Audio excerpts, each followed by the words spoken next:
Okay, good afternoon, everyone. It's 12 o'clock, so let's get started. Welcome to this Supply Chain Sustainability School Lunch and Learn.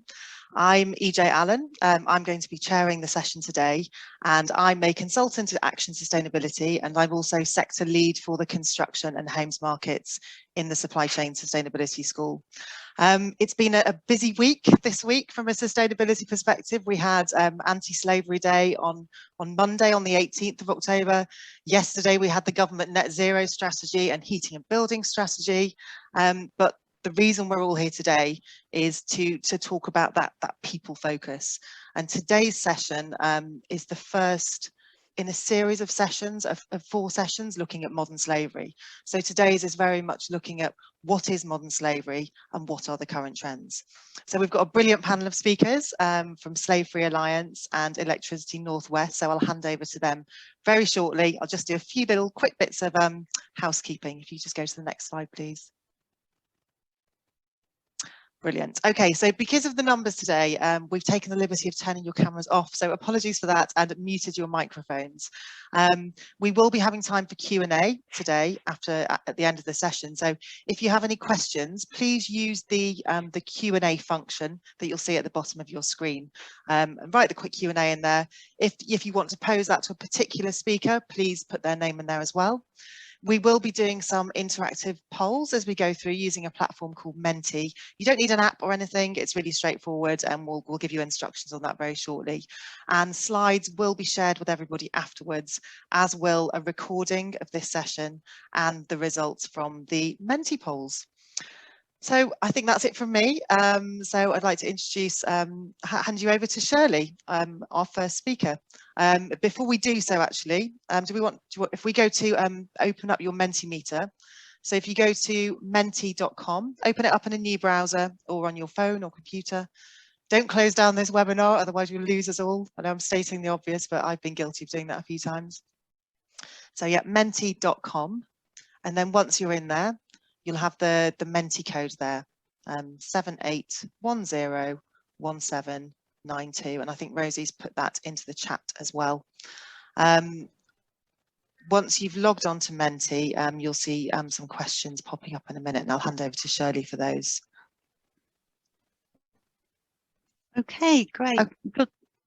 Good that everybody's with us today. Thanks all for joining us, and look forward to sharing this with you. So we're going to start out with a couple of questions here. Just literally, let's start with thinking about what actually is modern slavery that we're talking about, and how big an issue is it. So I think we're just going to do a little bit of some questions using the Mentimeter that's just been spoken about.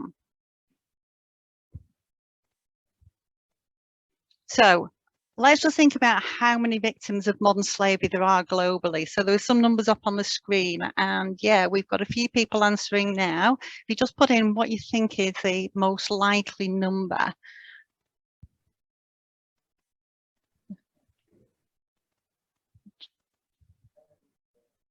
A little bit of a debate here between 75 and 40.3. Those numbers are up and down. Just give it a couple of seconds longer for people to choose how they're voting.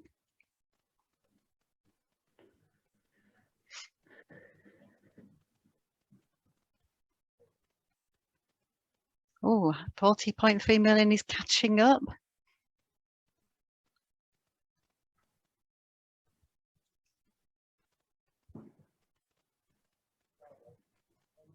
Okay, so I think we've got in quite a few responses there. Let's just see what the outcome to that one is.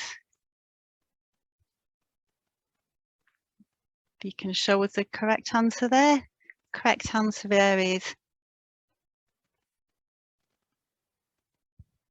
40.3 million. It's the third reply there is actually the biggest number of victims. And when we look at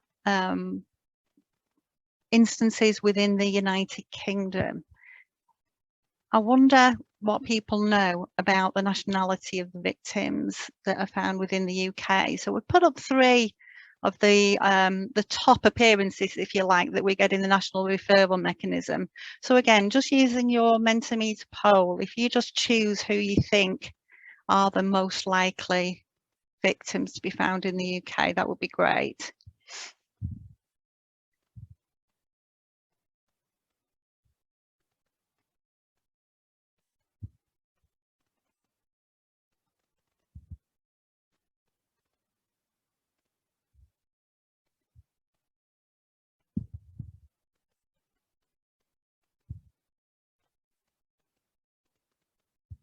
Again, I think we've probably got all the votes in now. So again, let's just show the correct answer there. And yes, you're right, the correct answer for that of people actually going into the national referral mechanism is actually British citizens. So thank you for taking part in that. Let's just make sure, hopefully you can see that screen. Yep, that's working. And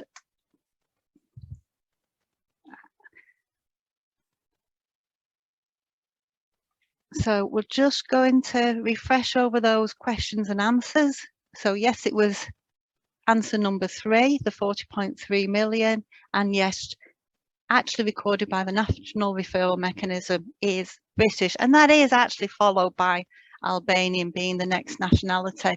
And what about sort of when we look a little bit more globally, because modern slavery, I think it is one of the biggest and the most complex issues that we face both in business and in society, really. So globally, we've already identified that 40.3 million victims. We know that the highest prevalence is actually in the African continent. And also interesting here, the actual victim demographic there that you can see, the number of male and female victims. And within the UK last year, we recorded 10,613, and that actually was pretty similar to the year before, which is quite surprising when you consider the impact of COVID-19. It's actually suspected it's probably higher than that because of the fact that people maybe struggle to actually report and to come forward. And again, just to reiterate, the common nationality, and again, that victim demographic in this case here is quite different, because in the UK, the demographic is much more towards male victims. And a lot of that is because a lot of victims in the UK are actually placed in labour exploitation, whereas potentially globally, a lot are more in sexual exploitation and gender-related exploitation. So when we're talking about modern slavery, what are we actually talking about? It's good to just refresh our memories about the actual definitions. So we're talking about very often forced labour, and punishment can take all kinds of things. It can be threats to family, threats to friends, threats even that somebody's maybe manipulated accounts, and threats of being prosecuted. Bonded labour, where somebody's been convinced that they owe a debt of some kind, whether that's a familial debt, whether it's through travel or other cases, but people are convinced that they have to pay a debt to somebody, and it becomes almost impossible to repay. And we touched on sexual exploitation already. Domestic servitude can actually be occurring in people's home, especially when people, some people actually travel from country to country and they take their own domestic servants with them, and often those people are not at liberty to leave that employment as such. And then we talk about human trafficking, about that, where somebody else facilitates the travel. And that doesn't necessarily mean internationally. It can be within the country, it can be from town to town, or even within the town where people live.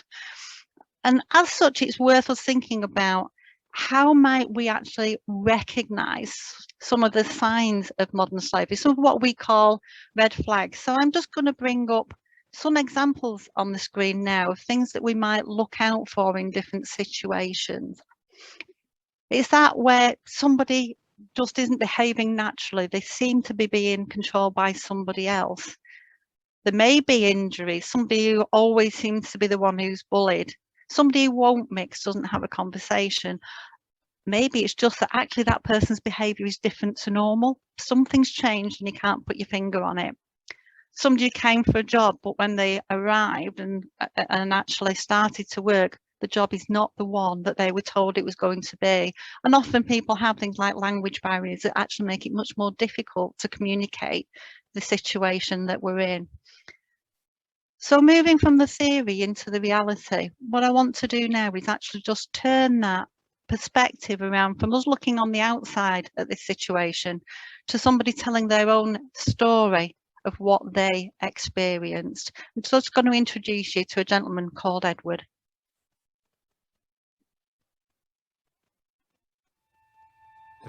I needed to earn enough money for my daughter for her school, and I was told about a good job in England, so me and 2 others took it. We were picked up and driven to a port. We went on a ferry to England. When we arrived, they said we were going to work for good money, so we worked very hard for long hours to finish the job well. But when we finished, we never got paid. Instead, we were locked up. They forced us to do more work. They would beat us and threaten us if we didn't finish the work. We couldn't go anywhere because they took our passports, ID, and money. We were stuck.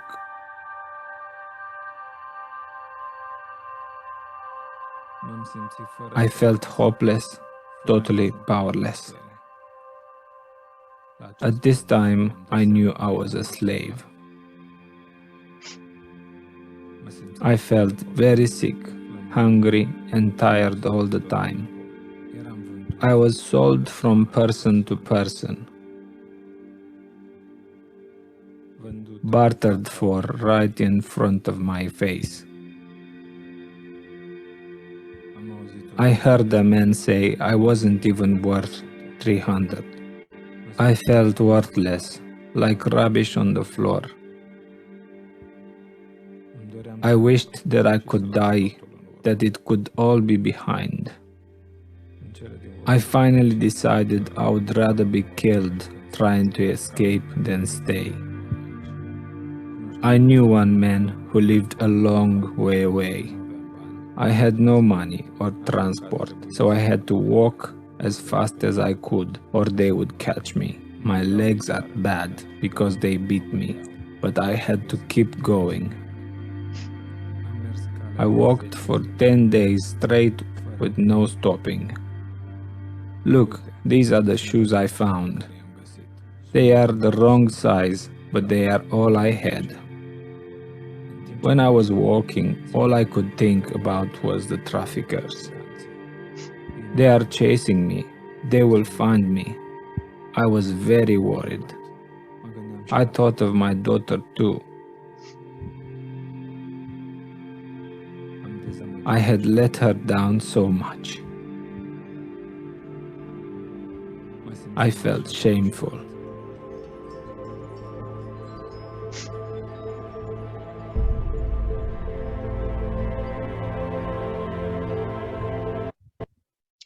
So I'm just going to close that story. Edward does go on to talk about support that he received. But what I want to do is actually to introduce you now to our speakers from Electricity Northwest, and they're going to share a little bit about their story in addressing modern slavery. Thank you. Thanks, Shirley, and thanks to everyone for allowing us some of your time to talk through the journey we've had within Electricity Northwest and how we feel we've made a difference in strengthening our approach to addressing the risk of modern slavery. I really want to emphasise this is not a self-promotional exercise. I know there are organisations on this call who are further on their journey than we are. Perhaps there's others who may be at a different end of the spectrum. But what we want to get over here is that with, if I'm being honest, fairly limited resources, but with a bit of enthusiasm, a genuine desire to improve things, together with some collaborative support from other organisations, we can all make a difference in our respective companies. By improving awareness and knowledge at all levels within our companies, and promoting that spirit of collaborative working with other parties, we can all play our part in making a real difference in tackling this. And I mean play our part in terms of not mere words, actual actions. So Electricity North West, very quickly, who are we? Well, we're one of the distribution network operators in the UK. As you can see on that map, our geography expands from the very north, the Lake District, down to towns such as Buxton in the south, in the Peak District. So quite a diverse range of communities within that spectrum of geography. So we pose a question: what are we doing at Electricity North West to help with modern slavery?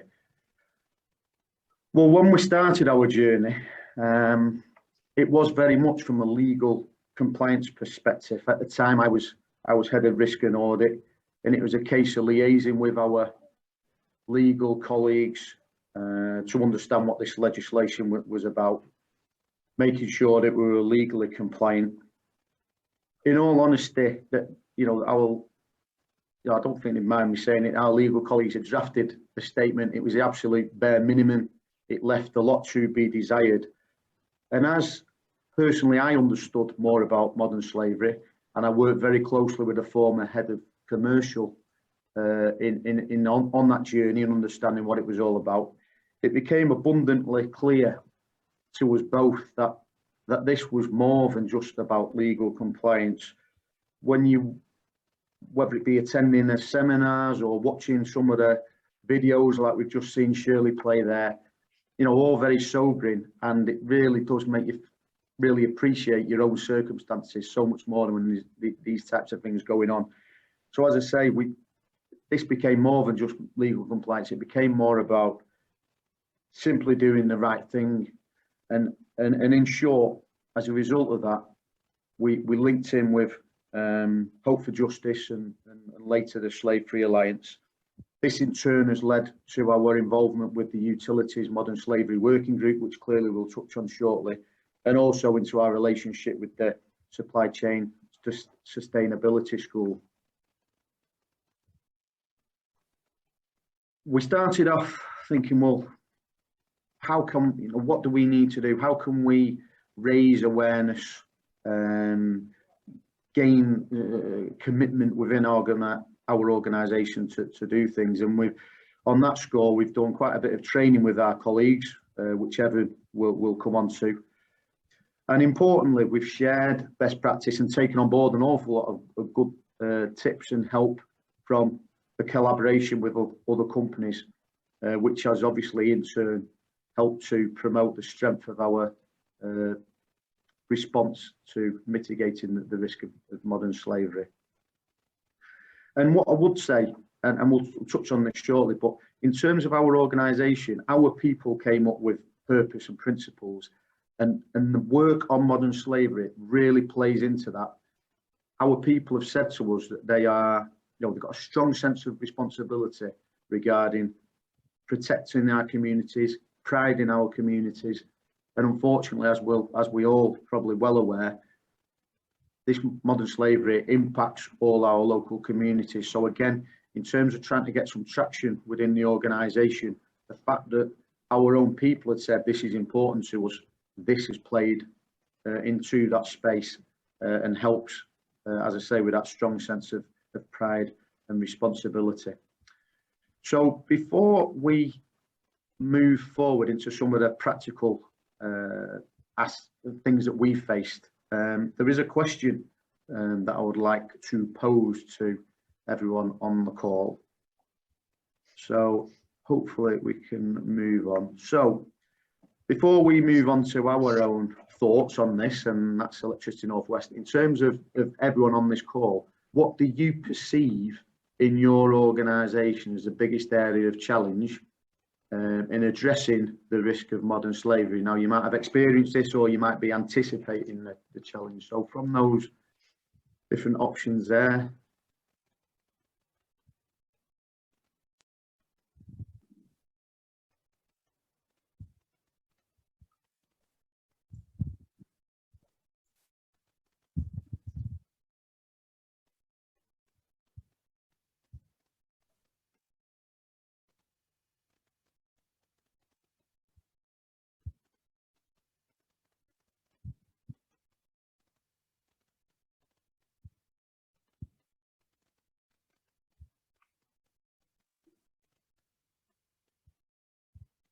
Okay. I think probably it's clearly that the working with the supply chain is perceived as the biggest challenge, which is interesting as itself. Working with industry peers and other parties. And interestingly, fifth, support from executive leaders, which I'll touch upon. So perhaps if we could go back to our slides, please.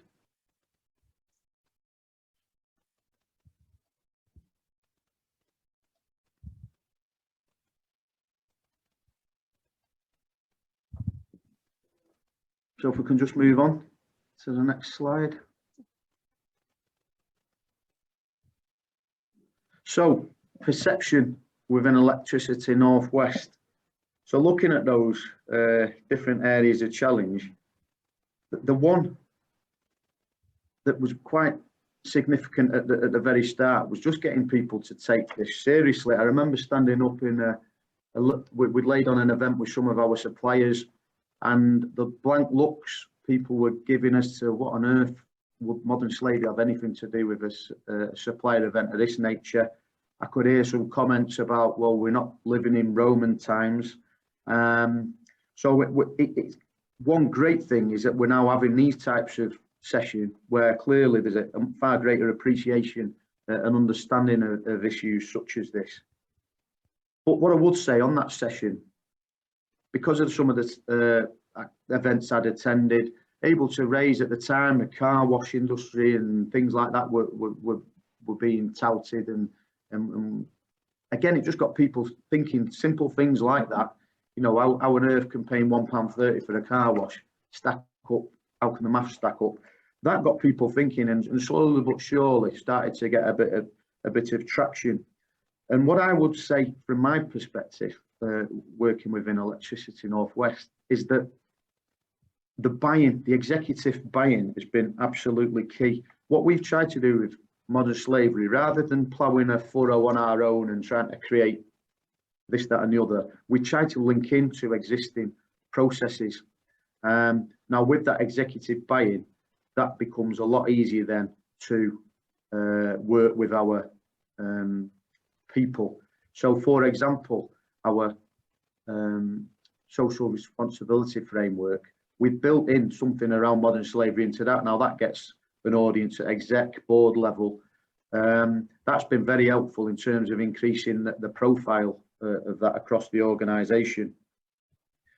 Vulnerable customer work, as you'd imagine, across the northwest of England, there's lots of vulnerable customers. We've had initiatives with the likes of the NSPCC and the like. Well, modern slavery is a similar sort of spirit to that in terms of our people and being the eyes and ears on the ground. And again, Evan will touch on that. But again, trying to factor that in to the existing processes has really helped. And unfortunately, the very profile of modern slavery, because we're hearing more and more about it in our own regions, that in itself has heightened the perception. Now, in terms of the survey we just quickly did, clearly supply chain was identified as the biggest challenge as people on this call perceive it. So Evan will touch on that, working with our supply chain, touch on the training, and importantly, this last point on the slide regarding instances of modern slavery in our local communities, that really brings it home that unfortunately this isn't something to do with the Roman times. It's not something to do with far-flung areas exclusively. It is close to home and close to the homes we all live in within the Northwest. So if I could pass on to my colleague Evan to take you through some of the further work we've done. Thanks, Richard. So we've put on the screen some of the sort of headlines from the past 12 months in the Northwest relating to modern slavery. And I think though these headlines are out there and they're obviously being reported on, as Richard alluded to, there still can be that perception that the issue of modern slavery is a far away one. The likelihood is that we're all touched by it in some way. And I think that's compounded by there were some numbers released in 2021 which suggested that in the Northwest region alone, in the 12-month period, that the number of possible victims could have risen by around half.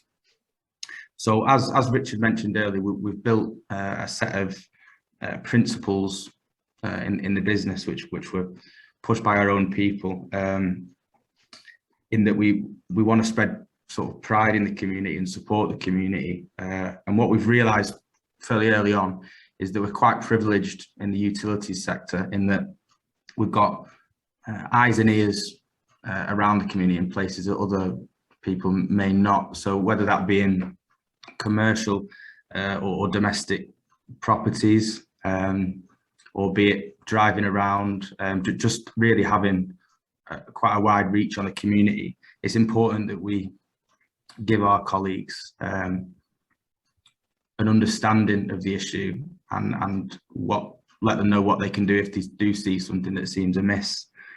So whilst we've done a lot to tackle the issue within our own operation and our own supply chain, there's also that aspect of a more community focused reason for looking at it.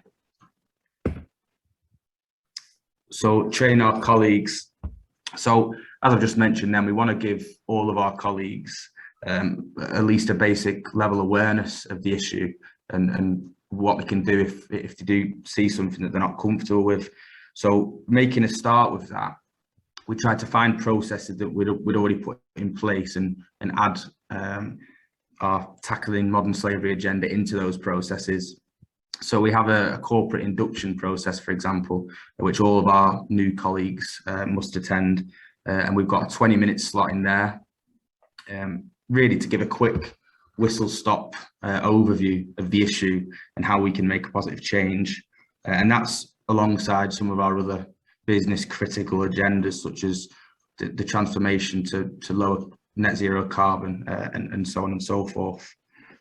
We also have general communications, which we put on sort of notice boards on our weekly email that goes out to all colleagues, which is really to keep the issue within the consciousness of the business, really. And our strategy is to drip feed that information rather than trying to do it all at once, maybe annually or during the Modern Slavery Week. So every few months, we'll try and have some sort of engagement to keep it on the forefront of people's minds. We also offer team-specific training. So our commercial and procurement teams have been trained on what to look for really in businesses that we may work with. So that may be looking at whether they have a modern slavery statement. Is it to a good standard, or even looking at auditing if we're visiting prospective suppliers, really to consider it. We've given our frontline operations team a pack to be delivered within their team brief, just to, again, how to spot the signs, what to do if something sees amiss, and we'll continue to explore other opportunities in what we can do within our own business to provide training. We've set up a mailbox which we've advertised sort of internally, called Speak Up, and that's really a way that our colleagues can anonymously report something to us if there is anything that they see, but it's also in our whistleblowing procedure. So there's two avenues that people can go down to report something, and it's also in our risk register. So if there was a risk that we did find, then it would be highlighted to our senior management within the review of risk registers. So with our supply chain and external parties, we've set up our supply chain charter, which really outlines the terms of engagement for any businesses that may want to do business with us. So we've got a section in there relating to modern slavery and what our stance is on that. We've begun to open up the conversation with our suppliers. So whether that be as part of wider conversations in sort of general contract reviews, it may feature, or whether it be in more targeted conversations solely about modern slavery, where we might talk about what both parties are doing, where there's any common ground, and where we could potentially share best practice there. We've had a pre-qualification questionnaire, which was produced collaboratively with the Modern Slavery Working Group, with all the utilities sector working group, which we've adopted. And again, that sets out our expectations and gives us a way to measure what suppliers are doing in regards to modern slavery before we issue a formal invitation to tender. We've got clauses on modern slavery in our contracts, which sort of stipulate as a minimum that suppliers are to adhere to our policies around modern slavery. And there's a potential going forward that we may look at a set of key performance indicators within our contracts around modern slavery, which is something that we'll explore. And finally, we've got our priority services register, which is about targeting and helping our most vulnerable customers. And within that, the information we have on there, we have a section on modern slavery. So that's what we're doing with our internal colleagues and our supply chain. I'll just pass you back over to Richard. Okay, so the very first session I attended on modern slavery, the one word that I took away from that was collaboration. And in terms of the modern slavery working group that we touched on, that has been developed within the utility sector, it's been great for us in helping to work with other organisations and learn from them. And it's helped across the board in terms of whether that's some of the practicalities around modern slavery statements, but also some of the other work that we do in the different areas that Evan's outlined. What's not on the slide is, and what I would like to draw attention to is the passion demonstrated by the chair of the working group, the other members of that working group, some great people in there doing an awful lot of good stuff, and the Slave Free Alliance itself. And I think that is quite helpful just in terms of keeping us going and wanting to improve. It can be, I'm sure a lot of you, whether it's on modern slavery or other initiatives, it can feel quite a lonely place when you're trying to drive something through in an organisation, getting that initial traction early doors, and then continuing on that journey. And certainly when you've got other people, other organisations willing to help support, it makes life a lot easier. And indeed, the quality of the measures you're trying to bring, it's not just you having to think of these things. You've got a number of different organisations. For us, we've got 21 utilities putting the brains together and coming up with, as Evan says, some very useful additions as regards the PQQ, pre-qualification questionnaires that we do in the procurement space, just as an example. In terms of some of the other benefits, the training, again, sharing of materials within that working group has really helped in terms of whether that's training specifically for those people on the group, or more pertinent, perhaps rolling some of that training out to others within our own respective organisations. We ourselves have had a gap analysis performed by the Slave Free Alliance. Now it mentions audits on it. It wasn't an audit as such. It was more a hopeful look at how we can improve what we do. Are there any gaps? So again, that's been great in terms of trying to weave improvements into various policies, liaison with our executive who are involved in that piece of work, getting their buy-in, enhancing their understanding of what this is about, and genuinely getting that support from on high. As Evan briefly alluded to, we've had a session lately where we've talked about the development of KPIs, and again, I say talked about, we've now got some genuine things that we can roll in. So for me, the real important stuff with all of this collaboration is not just talking shops for talking shop's sake. There's got to be some output. I talked at the very start about not mere words, actions, and again, working with others. It's great that we can actually send out to the outside world, these are actions that we have implemented as a result of this. working group. Clearly, we've got good practice, knowledge sharing. So whilst, in all fairness, the instances we've encountered of modern slavery within the industry are fairly limited. You know, some victims working in cannabis farms and the like. It does help in terms of identification of potential issues with products.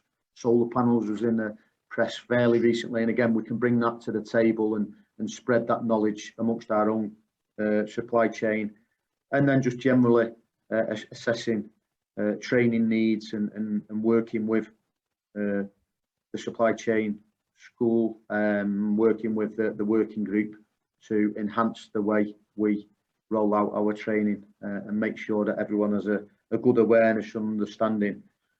I think that's probably enough from me now. I'll pass on to Shirley, who will just run through the current trends that we're seeing within the modern slavery arena. Thanks for that, Richard. That was great. And I'm going to move fairly quickly through this, but we did promise to touch on current trends. And one of the things that we all know is that COP26 is really banging on the door in Glasgow. It's happening very soon now. So the words on everybody's lips are climate crisis. And from that point of view as well, everybody's talking about ESG. So we thought we'd just touch quickly on what is ESG and what on earth has all that got to do with modern slavery. We're going to touch briefly on how environment and climate has an impact on modern slavery risk and new risks that come from what Richard's mentioned, that race to net zero. We want to look at the social aspects. What about your organisation's vision? What are your values? How do they have an impact and turn into something, as Richard said again, action, and current legislation? And then finally, the G part of it, governance. What is it all about? What do we actually mean by that? So moving pretty quickly, one of the things that scientists have told us is that climate impact actually increases the risk of pandemic. And that's something that has really knocked us all sideways with COVID-19 recently. And we know that that's increased modern slavery risk. We know millions of workers were displaced. A lot of people were sent to walk hundreds of miles home in some cases in lots of different countries, and others were just left without any kind of an income. Orders were cancelled globally, but also importantly, recourse to the kind of networks that people would normally go to seek help became limited, because actually those networks were also affected as well. They lost a lot of funding as some of their contributors were hit economically because of the pandemic. And outreach work, where people would normally be out in the community, was often cut back to being telephone or online calls, and that is really only where infrastructure actually allowed that. So it really has made a difference to people's vulnerability in terms of modern slavery. And even in the UK, we know that the nature of work has changed. So many more people are working from home, so many people have lost jobs. And yet, as we also know, in other sectors, roles are really hard to fill. And that's actually putting pressure on recruiting processes. And it's something to think about. Again, going back to what Richard said, what do your teams see when they're out and about in the community? What do they actually notice? And some of you, especially in the utility sector, have access that, if you like, wider NGOs don't have, because you're working in business and in people's homes. And just then touching on that rush to net zero, we know that the climate impact is actually increasing migration. People being exposed to flooding, to severe drought and those kind of things, actually being forced from their homes, losing their jobs, because actually where they worked doesn't exist anymore. It's been flooded out, for example. And there's also a prospect that there could be increasing conflict over scarce resources. On the one hand, we're facing huge flooding, and in other areas, massive changes towards drought. And all that conflict can put more people at risk of modern slavery. And in actually tackling that, putting in the technology that's going to reduce our climate impact, there's a rush to get things done quickly. And we've just got to be aware that actually we could be facing new risks of modern slavery in some of those new technologies.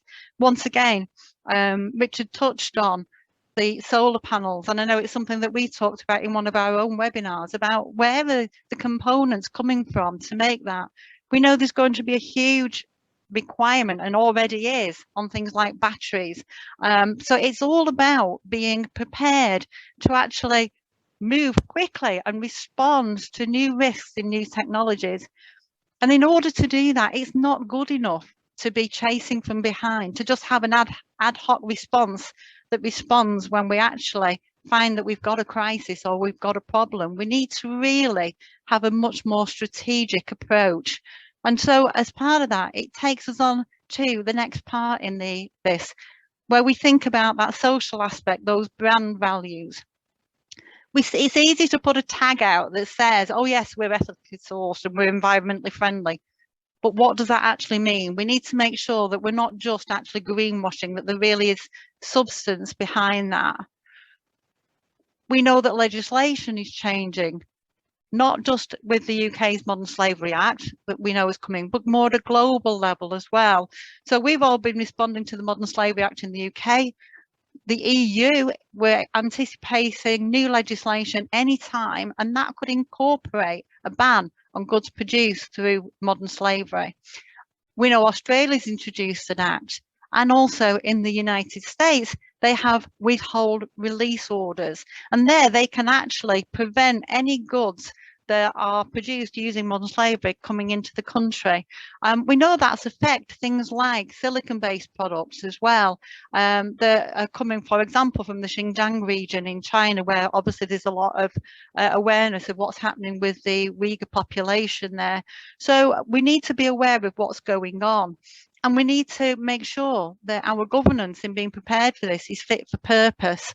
So finally, the G bit of ESG, talking about how your business is run.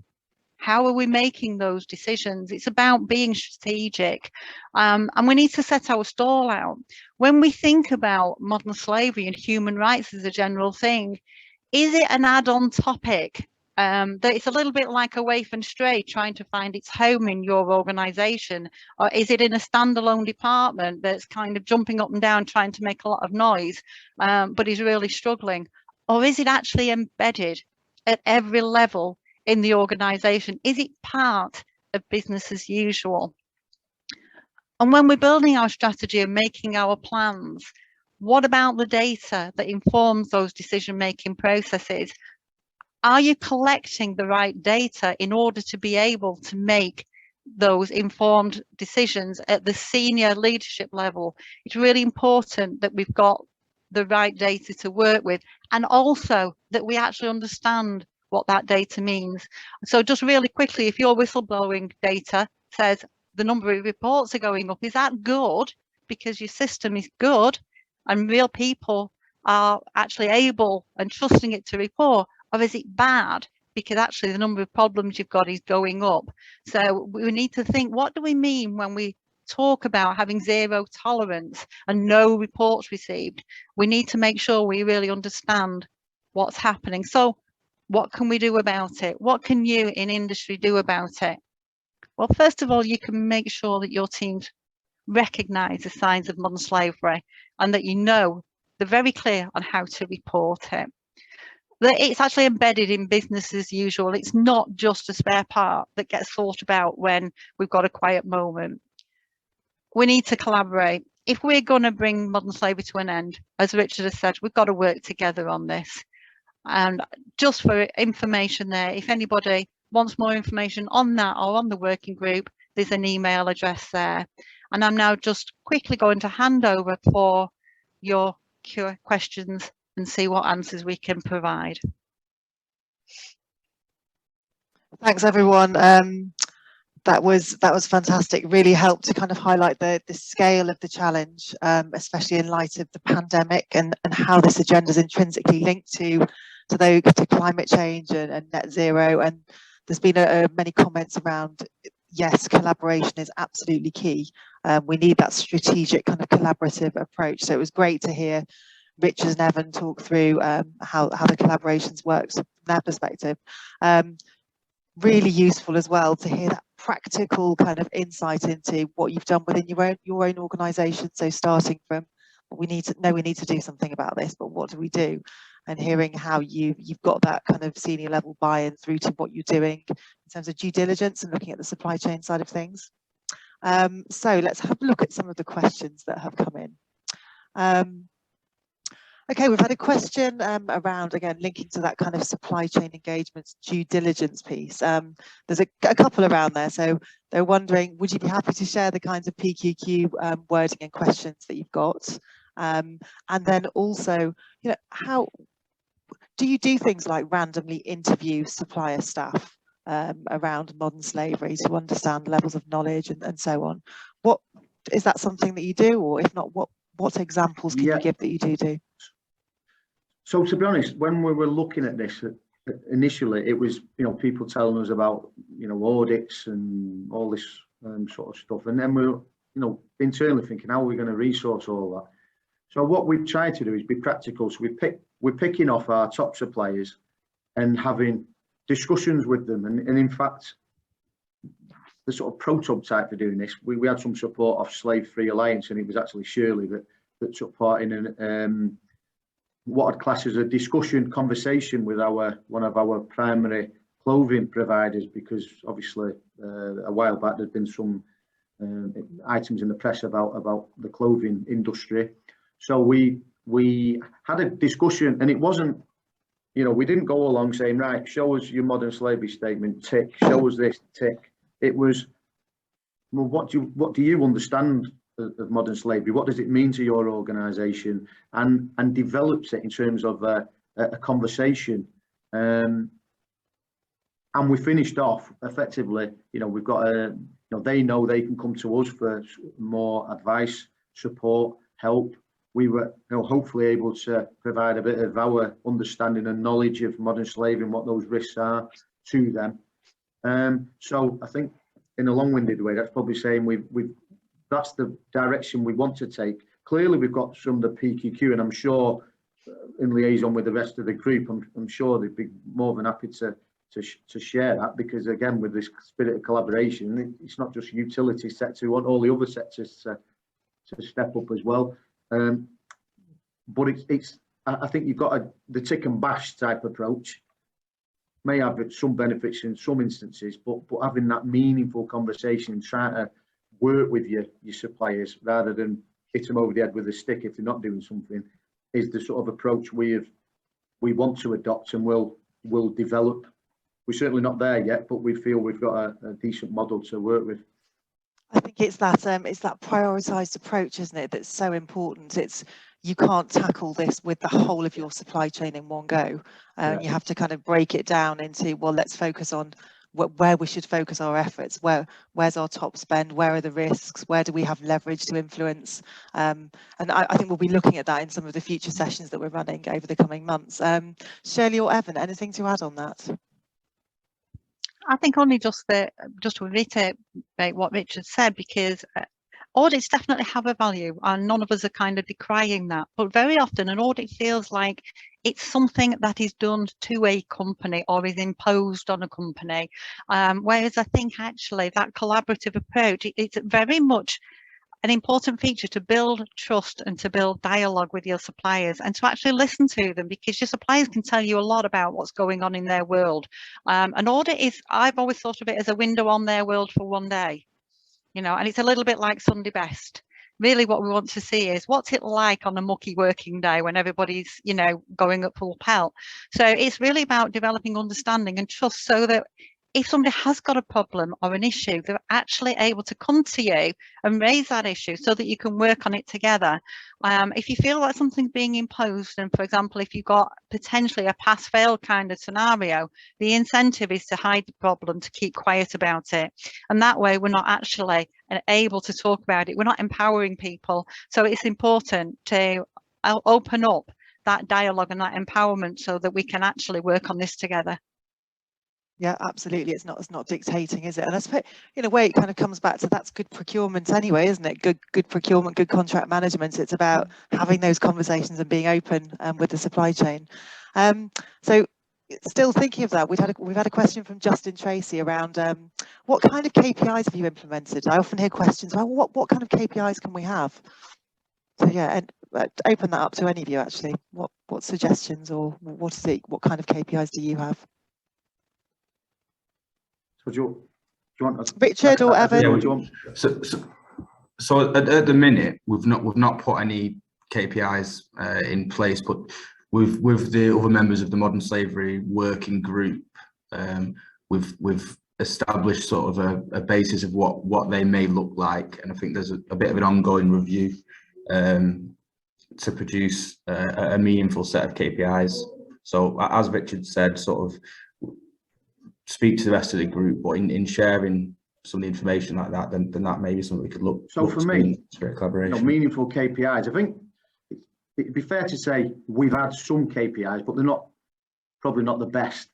Moving forward, again through collaboration with the group, again it was trying to understand, well, how can we break this off? It feels that KPIs on your supply chain, just a big topic. So how can you break that down? So specifically, we've got ideas in mind along top 20 suppliers.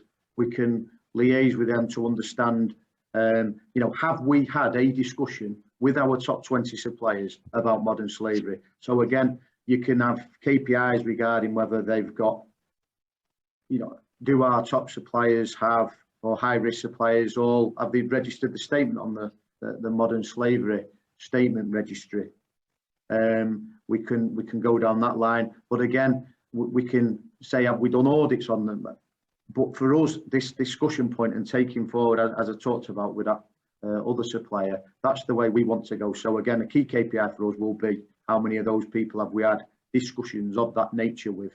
And again, because we're members of this working group, there's a KPI workshop we've had very recently in a number of different areas, and these key performance indicators, rather than us having some half-cocked ones ourselves, we've now got far more rigorous, better thought out KPIs, which I would imagine all of the utilities will want, something fairly consistent, so that we're all sort of talking in a similar currency, as it were. So again, that is the real benefit of collaboration, is you're not having to dream these things up on your own. You've got the benefit of other people with far better brains than I've got, helping us out, and therefore we'll have some meaningful KPIs that we can then put forward. And what a great what a great benefit to the supply chain, kind of being asked the same thing, to measure things in the same way by a group of customers. Something that springs to mind, I know the Supply Chain Sustainability School did a piece of work a couple of years ago that looked at putting together a procurement guide and providing example questions and metrics that could be adopted by your organisation. So we can include that in the follow-up after today. Just keeping an eye on, we've got a few more minutes left. So we had one more question. Actually, it's linking back to that discussion around priorities again. What is it that, I think this is for Richard, what is it that makes the top 20 suppliers? Was that by value for your organisation? Yeah, sorry, I should have explained. So we've cut it up in different ways. So we've looked at high risk products, as it were, and that again is from intelligence we've gathered from working in the utilities group, or things we pick up in the media. So as I say, the clothing, where there was all the stuff with Boohoo and other organisations, not just singling those guys out, but you see the headlines, and in that way continually review what we regard as high risk products, high risk areas with our supply chain. We've Shirley mentioned China and certain areas within China. So again, there's media and other intelligence we can draw to bear on what those high risk areas are. And then finally as well, turnover. So I think in terms of the way we have,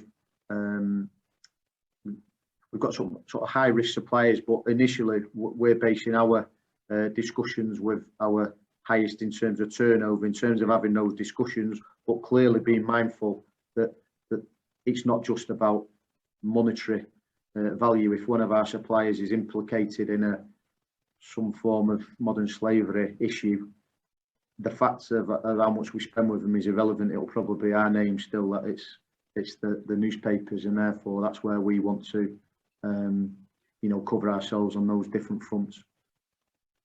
Okay, Fab. Thanks, Richard. We've got 5 minutes left, so before we'll finish with a little bit of signposting to some resources through the school that can help. But before we do, I'd just like to go to each of you actually with one question. So there's many of you in the audience today, and I'm guessing there'll be some of you thinking, I'm just not sure what to do. Where do I start? What advice would you have for organisations for them? Just a couple of sentences. Sorry, a difficult question, but Shirley, can I go to you first on that one?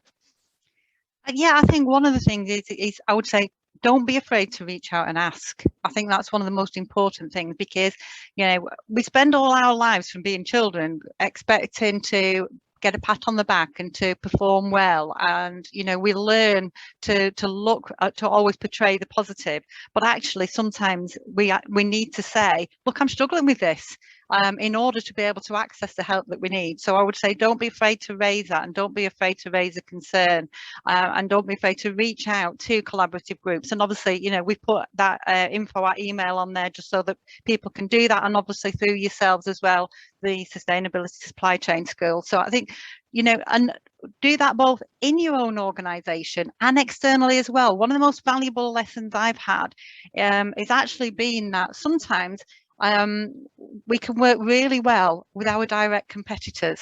We compete on products, we compete on prices. When it comes to dealing with issues like modern slavery, actually, I kind of believe we've all got the same goal. So it's really important that in this arena, this is a safe space to discuss issues, and to be able to raise them and to learn from best practice from each other, so that we can all move forward, because, you know, we're fighting the same fight here. So I would say, please reach out and ask. Okay, Richard? Yeah, I'd agree with what Shirley said, so I won't repeat that, but perhaps just as a little practical tip, now there's the registry.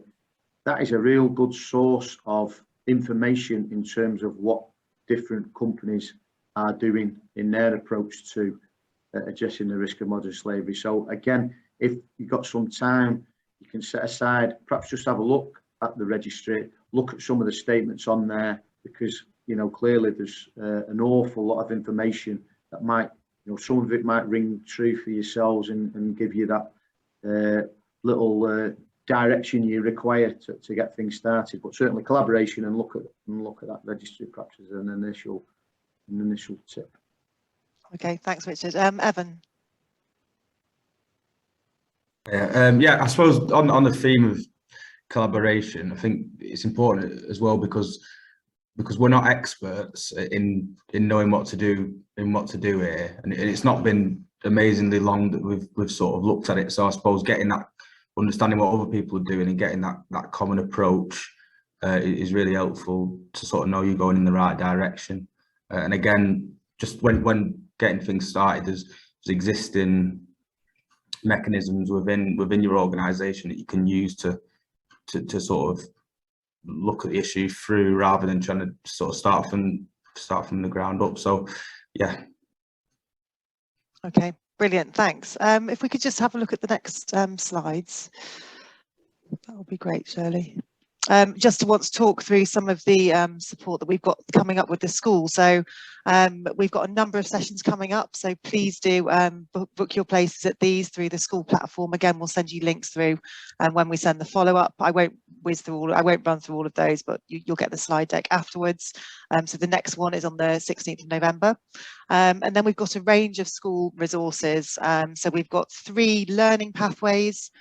Those are kind of like tailored curriculum of resources. There's one on an introduction to modern slavery. There's one on setting up a site to combat modern slavery. That includes things like links to guidance, posters, checklists, how to check documents and CSCS cards. Then we have a learning pathway all around due diligence as well, which includes a due diligence prevention checklist. So really practical kind of guidance there. We've got e-learning modules. We've got summary notes and action relating to the Act, transparency in supply chains, supply chain mapping, and so on.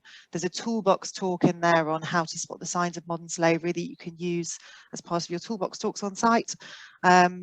Yes, and we've got many of the links to many of the other stakeholder organisations and yeah, organisations like Slavery Alliance Today. So the last thing I just wanted to mention is as we heard from Shirley actually earlier on, so many of these people challenges that we're facing to do with exploitation, well-being, human rights, they're all kind of intrinsically linked. And through the school, we've developed something called the People Matter Charter. And it's been created to help organisations up and down the supply chain address all of these people challenges in one workforce strategy. I think we've got about 106 or so signatories. So that's something as well you may want to have a look at. And we have a people assessment that you can do that looks at your maturity against the different commitments that are outlined in the Charter. Okay, it's 1 minute past 1. Sorry for keeping you 1 minute over time. We'd love to have your feedback on today's session. It will help us when we're planning future sessions. So please do share your feedback. So yes, thanks everybody. Thank you, Shirley, Richard, Evan. Been really brilliant session. Great to get your input and support on this. So thanks everyone, and hopefully see you at the November event.